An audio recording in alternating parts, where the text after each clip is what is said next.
Bonjour Pauline, merci de nous recevoir. Salut. Avec Louisa et Emma qui est derrière les caméras, évidemment l'équipe qui nous donne un gros coup de main.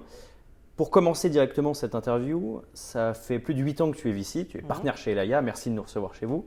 Pourquoi fais-tu ce métier? Qu'est-ce qui t'anime au quotidien? Alors, ce qui m'anime au quotidien, c'est de pouvoir accompagner des projets d'innovation, de pouvoir les soutenir et puis en fait d'être acteur, mais aux côtés d'un entrepreneur qui porte le projet. Avant, j'ai fait de la banque d'affaires, donc j'étais dans les divisions de ce qu'on appelle de corporate finance, essentiellement sur des sujets de fusion-acquisition et de fundraising. Et déjà du coup exposée à la tech, un peu plus mature parce que des boîtes un peu plus âgées, un peu plus grosses. Mais du coup avec une empreinte et une fonction support qui était un petit peu différente. Alors tu arrives à un moment très cool qui est en général la vente d'une boîte.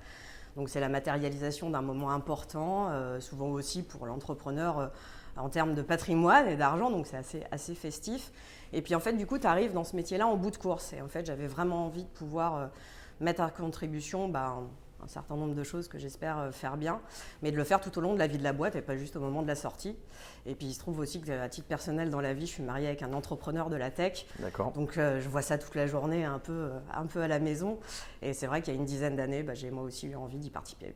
Ok, très clair. Écoute, je te propose une petite série pour commencer de questions un peu rapides pour mieux comprendre ton parcours de VC et ce qui te caractérise. Et ensuite, on reviendra sur des anecdotes peut-être un peu plus longues, sur ton parcours, sur tes investissements. Et enfin, un petit regard sur le marché. Question simple pour mieux te connaître. Quels sont les sujets déjà qui t'intéressent en venture, que ce soit en termes de maturité, de secteur, de techno, de founders? Chez Elaya, en fait, on va aller faire des investissements qui vont aller globalement du Pre-Seed à la Series B. On va mettre des chèques entre quelques centaines de K euros pour les plus petits jusqu'à une quinzaine de millions en primo-investissement. Puis après, on fait comme tout le monde, on suit au fil de l'eau. Moi, j'ai pas tendance à me spécialiser sur des histoires sur des stades de maturité parce que je trouve qu'il y a de la diversité à aussi embrasser tous les sujets. J'aime beaucoup les sujets d'ultra early stage parce que tu arrives vraiment à un moment où le produit il est pas sec, où tu vas aider les founders sur le market fit, sur plein de sujets vraiment très très product, et tu n'es pas encore dans les phases de scale et d'exécution, donc ça intellectuellement c'est hyper intéressant.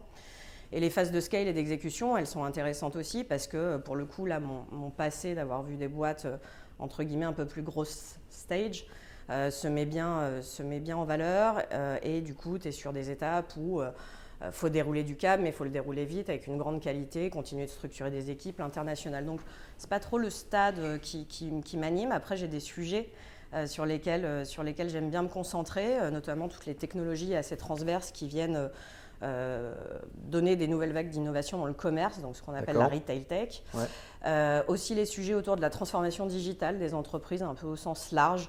On voit beaucoup de boîtes dans le SaaS actuellement, notamment adresser des TPE, PME qui viennent vraiment booster un mode économique un peu différent. Et les sujets autour des digital life science que d'autres de mes collègues de l'équipe couvrent très bien. Très clair. Alors ça, c'est la partie avant l'investissement, donc ce qui t'intéresse, ce que tu regardes. Moi, ce qui m'intéresse également et ce qu'on nous demande souvent, et je trouve qu'on manque de matière là-dessus, c'est la partie après. Donc en un mot, selon toi, c'est difficile en un mot, mais comment les entrepreneurs que tu accompagnes décriraient-ils ton implication? Pauline, en un mot, je ne sais pas te faire une réponse. En quelques mots. En quelques mots. Pauline, elle est straightforward, c'est-à-dire que vraiment, je vais aller vite au sujet et à aider à trouver à la conclusion. En fait, souvent on dit de moi que je suis assez deal maker dans tous les sujets, à la fois dans les sujets compliqués qu'on peut rencontrer dans les sociétés, parfois des problématiques de personnes, des problématiques de dynamique, de board ou de choses qui sont complexes. Et globalement, je suis une bonne aide à la structuration. D'accord. Là où parfois les gens ont envie d'être très analytiques et de faire les choses vraiment bien et de peser chacune des choses, moi je vais aller essayer d'insuffler un peu de dynamique et dire ok, maintenant on prend des décisions, on y va. Et du coup j'y passe pas mal de temps, et donc un des autres mots peut-être qui pourrait ressortir, c'est disponibilité. Ouais. Disponibilité. Troisième question est de mon triptyque, donc avant l'investissement, après l'investissement. J'en parlais avec Louisa tout à l'heure, il y a aussi Pauline chez Elaya, Pauline en interne. Sur quel sujet en interne on peut venir te chercher et sur quel sujet tu aimes aider les gens chez Elaya dans ton métier? Alors on ne se refait pas, hein. Quand on a été marqué au fer rouge de la banque d'affaires en gros, tous les aspects techniques, souvent, c'est des choses dont on a hérité un peu par nature. Donc, il y a pas mal de sujets techniques dans l'investissement, que ce soit sur du structuring au sens purement Excel du terme. D'accord. Voilà, donc c'est moi la brute en Excel. Il n'y a pas que moi. Ou sur des sujets techniques aussi d'un point de vue juridique, et pas forcément que dans le moment de l'investissement, mais aussi au moment des sorties. Où, on le sait tous, hein, le diable se cache dans plein de petits détails, des packs d'actionnaires et des différents docs qu'on peut lire. C'est pas forcément que ce soit ce que je préfère faire dans le métier, mais par contre, je suis assez convaincue que si on ne maîtrise pas la technicité du métier, ça ne veut pas dire qu'on n'est pas un bon VC, mais ça veut dire qu'on se met à risque parfois sur certains sujets. On peut venir te chercher pour un waterfall compliqué. Par exemple. D'accord. Voilà. Dernière question un peu courte, mais qui nous ouvre un peu l'esprit sur l'écosystème. Certains disent que l'écosystème venture peut être un peu gonflé d'ego, etc. Moi, au contraire, j'ai envie de te poser une question qui est, est-ce que tu pourrais me citer un VC dans notre écosystème que tu trouves inspirant ou dire un mot sympathique sur quelqu'un et le justifier? J'abonde dans ton sens sur le côté égotique de ce milieu.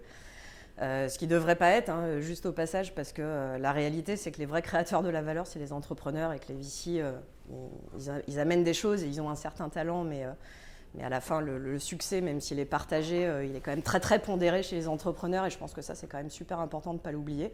Enfin, ou en tout cas, moi, c'est vraiment ce que je me dis tous les matins. Et un VC inspirant, Marc Rougier, quoi. Et pourquoi en 2 mots? En 2 mots, parce que, en dehors du fait que ce soit un des associés d'Elaya, je trouve qu'il a fait un pari extrêmement fort qui aujourd'hui semble évident, mais il y a 5 ans, il était entrepreneur, il était aux US, dans la vallée, et il est revenu en France pour accompagner l'écosystème du coup de la French Tech en étant investisseur. Donc je trouve qu'à la fois, c'est un joli move en termes de parcours et de carrière, et puis surtout avec la vraie vision que la France allait devenir une vraie terre d'innovation qui pèse, quoi. Ouais. Et donc voilà, au quotidien, on a des styles de VC extrêmement différents, mais je trouve que voilà, il y a eu une vraie belle vision. Très clair. Et je trouve que la réponse est un peu plus originale que A16Z, mais voilà. Ok. Merci beaucoup. Je passe un peu à la deuxième partie qui est pour le coup des anecdotes ou un regard sur ton parcours. Avant de te poser des questions sur des moments de réussite, des moments difficiles, qui sont des anecdotes, je pense, intéressantes et concrètes, la question de base, et je te la fais relativement courte, c'est qu'est-ce qu'un bon VC déjà? Un bon VC, il n'y a pas le playbook du bon VC, ça n'existe pas. Et chaque entrepreneur va aussi avoir sa définition du bon VC. Ouais. Le bon VC, c'est celui qui vient compléter justement l'équipe entrepreneuriale. À commencer par ça, parce qu'on vient apporter des choses en complément. Et pour moi, un bon VC, c'est quelqu'un qui est aussi capable d'avoir l'empathie parfois, de se mettre dans les chaussures de l'entrepreneur, tout en conservant toujours dans sa tête sa propre équation, qui est par nature de faire de la performance financière. Et on sait tous que parfois, les choses peuvent conflicter. Ouais. Et c'est vraiment de trouver cette espèce d'équilibre entre les deux. Et un bon VC, tout simplement, c'est un VC qui a de l'impact. C'est un VC qui amène vraiment quelque chose. C'est pas juste un VC qui pense bien. Je trouve qu'on a beaucoup de gens dans cet écosystème qui pensent bien. Ouais. Mais c'est quelqu'un qui va venir rendre des choses théoriques plus pratiques ou actionnables. Il n'a pas vocation à piloter lui-même. Hein. Il n'a pas vocation à gérer lui-même. Mais un bon VC, c'est surtout un VC qui change en partie la feuille de route, quoi. Ok. Alors du coup, la transition est toute faite. Est-ce qu'on peut faire un focus sur ces 8 dernières années? Tu as fait un certain nombre d'investissements. Est-ce que tu peux nous parler d'une de tes réussites et nous donner un petit peu plus de détails concrets, si possible? Il y a, sous plein d'aspects, plein de réussites dont je suis assez fière. C'est pas forcément d'ailleurs qu'une histoire de sortie de TRI. Évidemment, c'est important pour le track record d'Elaya, mais le moment qui m'a fait le plus plaisir dans ce métier, c'est une journée, je me souviens, sur une société où on a passé une journée avec le management à faire un workshop sur le produit. C'était une boîte dans laquelle on était depuis 3 ou 4 ans, qui avait une belle dynamique, honnêtement, une assez belle traction, mais où, malgré tu vois, les boards qu'on faisait qui étaient plutôt positifs, on s'est dit, on a un petit sujet sur le product. Il y a des choses qui commencent un peu à vieillir, il nous manque quelques modules, on n'occupe pas telle zone, il y a des gens qui vont arriver là, et on a fait une espèce de réunions un petit peu war meeting, Ouais. alors qu'il n'y avait pas de problème, tu vois. On n'était pas en train de dire ah là il n'y a rien qui va, faut tout changer, faut pivoter. On était en train de se dire on est en train de voir le mur, il est encore bien loin, mais on est en train de voir un truc qui va arriver. Il y avait encore de la croissance. Bien sûr, il y avait encore de la croissance, on n'était pas loin du 7-8% month on month, tu D'accord. vois, tu vois, un truc assez joli, mais on se disait ça va pas suffire, on va pas réussir à faire grossir les paniers comme il faut, on a des clients super grands comptes, on les fait pas assez cher, qu'est-ce qu'on va chercher? Et en fait, on a eu cette réflexion-là, assez longue, toute la journée, où là, du coup, il n'y a plus de filtre, tu vois, on se compris entre le VC et l'entrepreneur, où en fait, on dit, ouais, mais effectivement, là, ça, c'est pas assez bon, ça, c'est vieillot, tel truc, ouais, ok, c'est un peu bullshit, faut qu'on l'améliore. Et vraiment, on est sorti de là en ayant probablement réalisé 3 ou 4 mois de réflexion en une seule journée. Et ça, en tant que VC, quand toi, tu as eu, parce que j'avais eu l'initiative de cette réunion, tu te dis, ok, là, tu vois, on parlait d'impact, là, j'ai eu un impact. Parce qu'en fait, s'il n'y avait pas cette réunion, on pouvait peut-être continuer comme ça 6-9 mois. En soi, ce n'était pas dramatique, ça n'aurait pas planté la boîte, mais on aurait probablement raté un coche ou quelque chose en termes de redécollage de la boîte, tu vois. Et du coup, l'entrepreneur a appliqué les conseils de ce workshop-là. Le produit a évolué dans le sens… Ouais, mais ça s'est créé dans un consensus, tu vois, c'est jamais le VC qui donne le bon conseil que derrière l'entrepreneur applique. Évidemment. Mais ouais, effectivement, on est sorti de là avec une vraie roadmap et pas juste un truc où on s'est fait plaisir en disant génial, on a brainstormé, on a passé une bonne journée. Il y a eu un vrai déroulé derrière et franchement, rétrospectivement, parce qu'aujourd'hui, là, on a vendu la société, on se dit cette journée-là, elle a été clé, ouais. Très clair. Un moment difficile maintenant, peut-être ? Les moments difficiles, c'est toujours les histoires de personnes, en fait. C'est quand ça frite. Hein. Ouais. Et qu'est-ce que tu en as tiré ? Est-ce que tu as tiré des enseignements ? On ne va pas forcément raconter les moments difficiles, mais les moments de personnes, c'est souvent subjectif. Mais quel enseignement tu en as tiré pour tes prochains investissements ou tes relations avec les entrepreneurs actuellement ? Moi, je suis quelqu'un d'assez médiateur, toujours.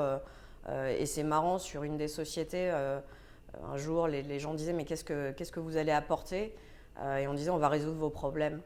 Et donc ce côté médiateur, je l'ai un peu naturellement. Par contre, ce que je sais aussi, c'est qu'en fait à la fin, il faut accepter que tu feras jamais plaisir à tout le monde. Et ça, honnêtement, c'est dur parce que quand tu es bien intentionné, tu as envie de trouver, tu vois, la meilleure zone entre les gens pour dire bon, ok, lui il va lâcher ça. Et puis en fait, faut aussi accepter de temps en temps qu'il y ait des gens qui soient profondément mécontents et qu'il y ait un conflit qui perdure. On peut pas tout solutionner, quoi. Et la question n'est pas évidente, mais dans le sens de cette réponse, si tu devais te donner un conseil maintenant à la personne, au VC que tu étais il y a peut-être 5-6 ans, 7-8 ans au début, tu te donnerais quoi comme conseil ? Clore plus vite certains débats. Ok. Accepter parfois de trancher et de couper court à la discussion, ne pas laisser mijoter les mauvais sujets. Exactement. Ok. Hyper clair. Écoute, une dernière question sur ton parcours. J'aime bien un petit peu ouvrir le sujet. Est-ce que tu peux simplement nous parler d'une lecture, un film, un podcast récent qui t'a marqué ? J'aime bien, comme je pense tout le monde écoute les podcasts de Mathieu Stéphanie, et ceux que j'aime particulièrement en ce moment, en fait, c'est ceux qui ne sont pas dans l'écosystème de la tech. D'accord. Parce que je trouve qu'on a plein de CEO du portefeuille qui sont passés sur Génération Do It Yourself, mais je trouve que finalement, on commence à réapprendre de l'entrepreneuriat non tech, où il y a des parcours, des histoires de boîtes qui sont intéressants, qui ne sont pas forcément… Il n'y a aucun parcours de boîte qui est lisse, mais qui ne sont pas forcément à croissance hyper effrénée, où à côté, il y a quand même eu des super beaux succès. Et je trouve que ça amène de la sérénité aussi pour nos dirigeants, que de dire, voilà, on n'est pas obligé d'être lancé comme une fusée en permanence. Il y a aussi des temps longs dans la vie d'une boîte.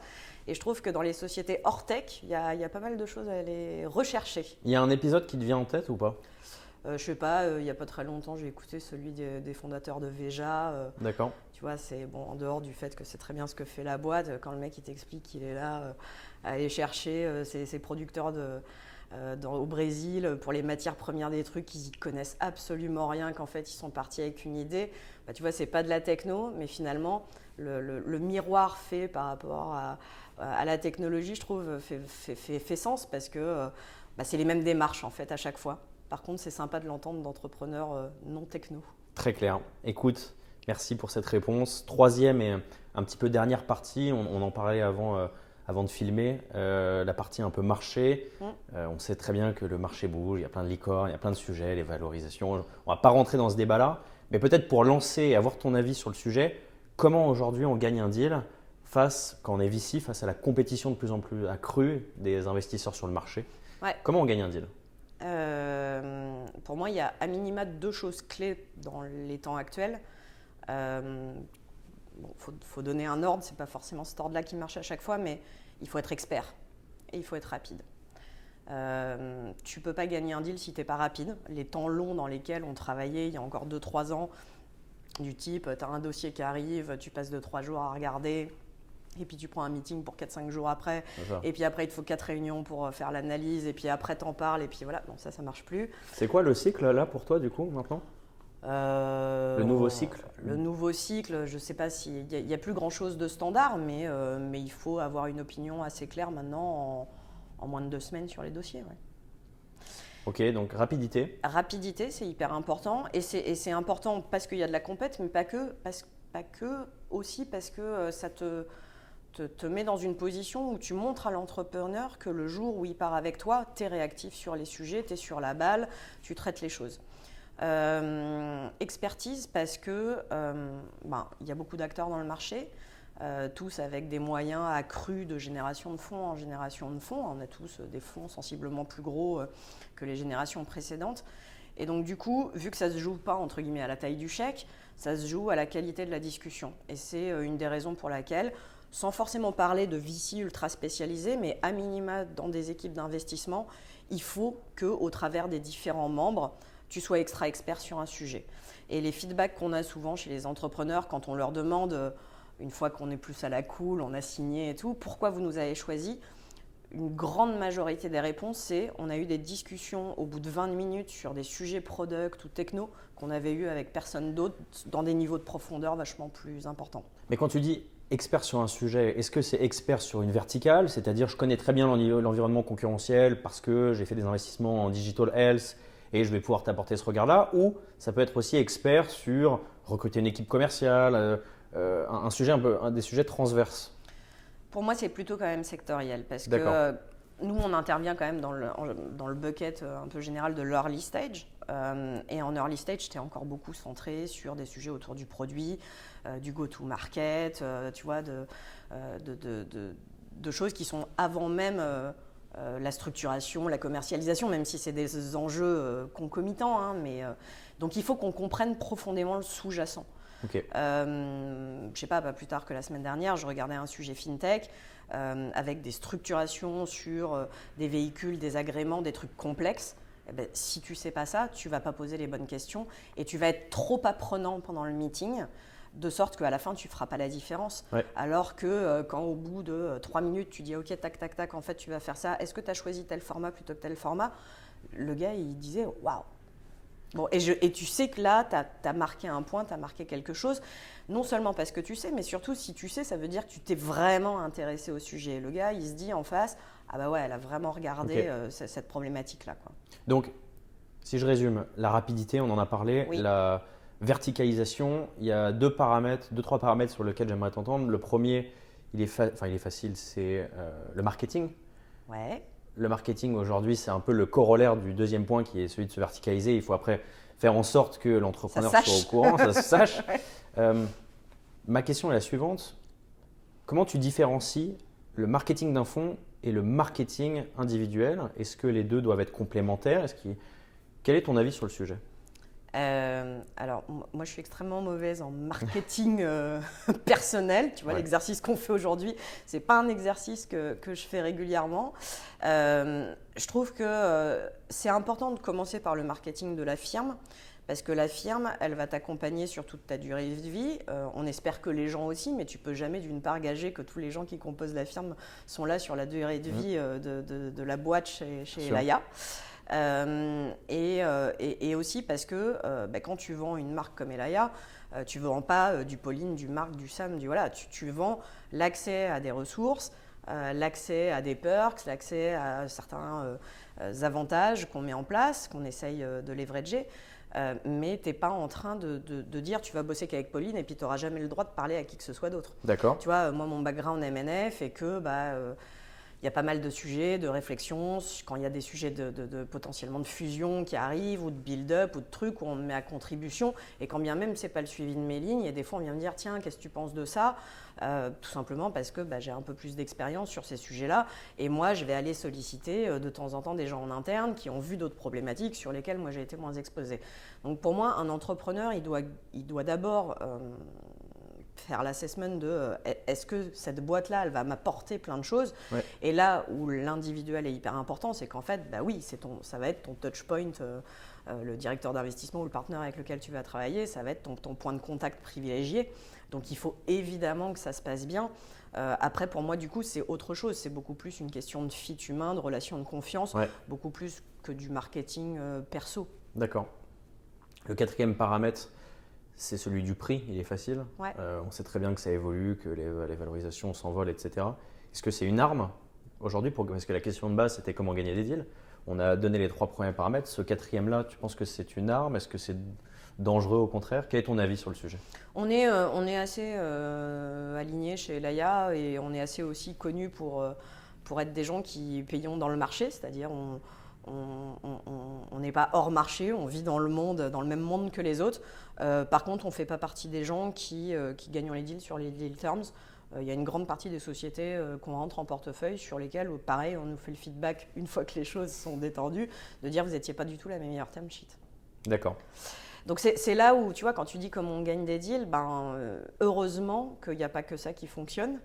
Parce que la réalité est toujours pareille, parce qu'on parle ici d'early stage, dans ce qu'on fait chez Elaya, le delta que tu vas avoir peut-être de différence de deal terms entre 2 fonds ou 2 term sheets, si tu projettes une boîte sur une vie où tu ambitionnes quelque chose jusqu'à la série D, la série E ou la série F, c'est pas le demi% de détention que tu auras laissé sur la table parce qu'il y aura eu 1 million de plus ou 1 million de moins sur la valo qui va changer quoi que ce soit à la fin. Par contre, choisir le bon partenaire pour la suite de ton histoire, ça c'est maxi important. Et justement, tu lui conseilles quoi aujourd'hui à l'entrepreneur qui sur la table a 3 term sheets avec 3 prix différents, disons 10, 12, 14, complètement au hasard. Tu lui conseilles quoi pour choisir son investisseur? Alors déjà, je lui conseille de lire la term sheet en entier, pas que les chiffres, parce que y a tout plein de petites clauses et de petites choses qui font qu'en général, la valo, elle peut être pas mal corrigée par un certain nombre d'autres mécanismes. Exemple, juste. Exemple, il y a des ratchets, il n'y a pas de ratchet.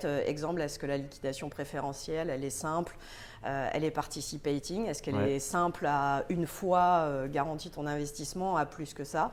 Les droits de gouvernance aussi, parce que on peut se dire ok, je suis plus ou moins dilué avec des sujets de valorisation, mais si derrière tu as 2 fois la liste de choses qui doivent passer en board à majorité qualifiée versus tu as une marge de manœuvre de décision qui est un petit peu plus à la main des équipes fondatrices, pareil, ça c'est une autre valeur. Évidemment. Donc la term sheet, elle se lit en entier. Tu vois, chez nous, on fait des term sheets de 11 pages. Ok, donc il n'y a presque plus de négo après. Ah, il n'y a plus de négo. Donc d'une part, ça va beaucoup plus vite à temps. dérouler. Et puis surtout, il n'y a pas de surprise. Et tu vois, ça c'est un autre acte, non pas de marketing cette fois-ci, mais au contraire de transparence, de dire on va parler de tout. Et puis alors derrière, il n'y a plus de discussion. Et donc ça, c'est important. Et pour choisir, il y a la qualité, j'allais dire, de la façon aussi dont ce deal il est fait. C'est-à-dire qu'une fois que tu as posé ta term sheet, on sait qu'entre la V1 de ta term sheet et celle que tu signes, en général, il y a 2-3 choses qui se passent au milieu. Il y a des tours aujourd'hui qui sont globalement sursouscrits. Où les gens veulent être lead, veulent être co-lead, il y a des BA qui veulent mettre plus, voilà. Et dans la façon dont tu vas aménager cette négo pour faire en sorte que le deal à la fin soit équilibré, il se passe beaucoup de choses, en fait, il transparaît beaucoup de choses et je pense que les entrepreneurs le perçoivent. Tu conseilles, avant-dernière question, mais pour aller dans ton sens, tu conseilles à des entrepreneurs de faire des ref calls. Demain, disons que tu es en train d'analyser un deal. Conseiller à un entrepreneur d'appeler les participations que tu as pu suivre, les CEO. Bien sûr. Ouais. Et on leur dit même, on va même plus loin, on leur dit, et puis appelez pas juste les mecs de Miracle et de Shift, quoi. Appelez les boîtes où ça s'est pas bien passé aussi. Ouais, ça c'est excellent, effectivement. Dernière question, qui fait un peu appel à ton ancienne casquette et qui là est très macro, mais tu as ta casquette de banquière. J'aimerais avoir ton regard sur l'environnement des sorties. Aujourd'hui, on voit qu'il y a de plus en plus de levées de fonds, de plus en plus de licornes. On parle un petit peu moins, Volta l'a fait récemment, mais de l'environnement des sorties. Est-ce que ça suit globalement l'environnement M&A? Ça suit l'euphorie qu'il y a en ce moment sur les levées? Ça va mieux. Ouais. Ça va passer vite. Et ce n'est pas équitablement distribué géographiquement aussi. On reste encore, tu vois, sur des sorties qui sont majoritairement M&A, dans de moindres proportions que par le passé, donc vraiment des acquisitions industrielles. Ce qui va beaucoup mieux et plus dans le bon sens, c'est les fameux acteurs late stage du private equity qui viennent sur nos sujets, soit au travers de LBO Tech ou de prise de participation majoritaire qui offrent des fenêtres de liquidité, soit au travers tout simplement d'acquisitions dans des programmes de build-up pour des sociétés qu'ils ont déjà en portefeuille. On a vécu les deux cas, tu vois, dans les 18 derniers mois chez Elia. Donc ça, c'est des belles fenêtres de liquide que tu prends ou pas partiellement, tu vois. En plus, il peut y avoir pas mal de couture, haute couture faites sur ces deals-là. Ce qui manque encore à mon goût, c'est encore des marchés de capitaux en termes d'IPO qui se musclent un peu en Europe versus les US parce que pour toutes les raisons qu'on a évoquées 1000 fois, on a un marché de capitaux qui est quand même beaucoup plus exprimé aux États-Unis. Il y a plein d'initiatives dans le growth et notamment sous les programmes TIBI qui vont dans ce sens-là. Maintenant, les effets, on les verra que dans quelques années. Donc ce serait bien qu'on puisse vraiment avoir des beaux listings d'IPO dans la tech. Il y en a eu quelques-uns récemment, mais pas en assez grand nombre et pas en assez grande taille. Donc ça suit. Les corpos, ça suit aussi. J'avoue que par le passé, on était sans arrêt en train de dire voilà, les corporates français ne rachètent pas les boîtes en France et puis quand elles le font, ce n'est pas des super multiples. Ça évolue quand même pas mal. Par contre, ce qui est certain, c'est qu'on a aujourd'hui, quand tu regardes les stats, une réalité du marché du M&A au-dessus de valo à 100 millions qui se compte encore en trop petites unités, ça c'est sûr. Ouais. Du coup, un play franco-français, enfin en tout cas parier sur même une très belle société qui va majoritairement avoir un marché français, non. Ça ne marche pas trop. Et c'est la raison pour laquelle on est si pénible avec ces histoires le fameux TAM, le Total Addressable Market, et ces fameux sujets justement de croissance à l'international, c'est qu'à la différence des US, le marché natif, il n'est pas suffisant. Et le marché européen, il est en taille compétitif en comparaison, mais beaucoup plus compliqué à exécuter parce que multifragmenté. Peut-être pour rebondir, c'est ma dernière question, il y a des gens qui peut-être à tort se posent la question justement par rapport au constat que tu fais, non pas d'imaginer la meilleure scénario de sortie et de rachat, mais plutôt de constituer une société, développer une société pour qu'elle soit en mesure de lever un maximum. C'est une bêtise ça, ou en tout cas même côté VC, d'aller chercher surtout non pas la startup qui fera le meilleur succès, mais qui lèvera le plus d'argent. Alors c'est peut-être corrélé, parfois on nous prouve le contraire. Que penses-tu de ce sujet ?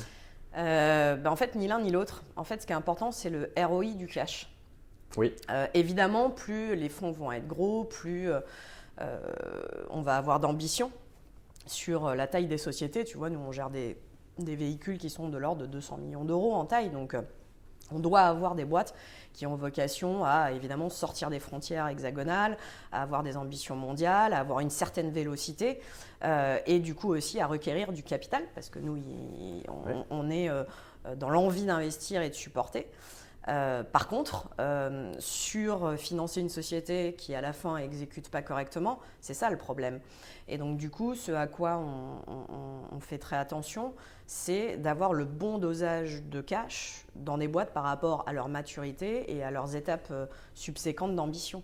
Ce qui ne va pas, c'est de lever 50 millions sur une boîte qui à la fin est collée à 400 000 de MRR et dont la perspective de sortie devient hyper compliquée.